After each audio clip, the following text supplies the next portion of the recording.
presented by Sandhya Entertainment. अभी आप सुन रहे हैं जय मां काली रिकॉर्डिंग स्टूडियो फुलपरास चौक से 18 साल में तोहर छौरी भेलहु शादी के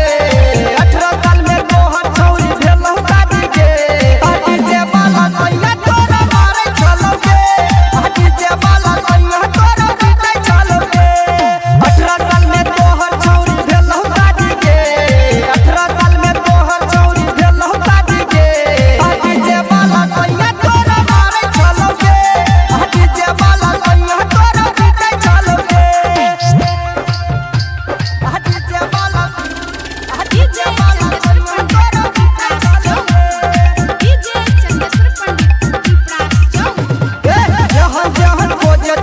भेट गेलौगे हाथी जे वाला सैया तोरा पैट गेलौगे जहन खोजे छलही भेट गेलौगे हाथी जे वाला सैया तोरा पैट गेलौगे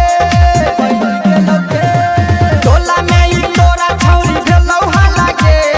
टोला में ई तोरा छौरी भेलौ हालागे हाथी जे वाला सैया तोरा मारे चलोगे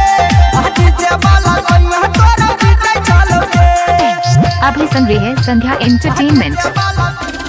हाथी जे वाला सैया तोरा पीटे चलोगे नया नया मेकअप करै छी गे आ छोरा संगे हटिया तू घुमै छी गे नया नया मेकअप करै छी गे आ छोरा संगे हटिया तू घुमै छी गे रमेश मधुबनी आई गेलकै हालागे डीजे जनो जसवरी गेलकौ हालागे हाथी जे बाला सैया तोरा मारे चलोगे हाथी जे बाला सैया तोरा पीटे चलोगे 18 साल में तोहर छौरी भेलहु शादी के 18 साल में तोहर छौरी भेलहु शादी के हाथी जे बाला सैया तोरा मारे चलोगे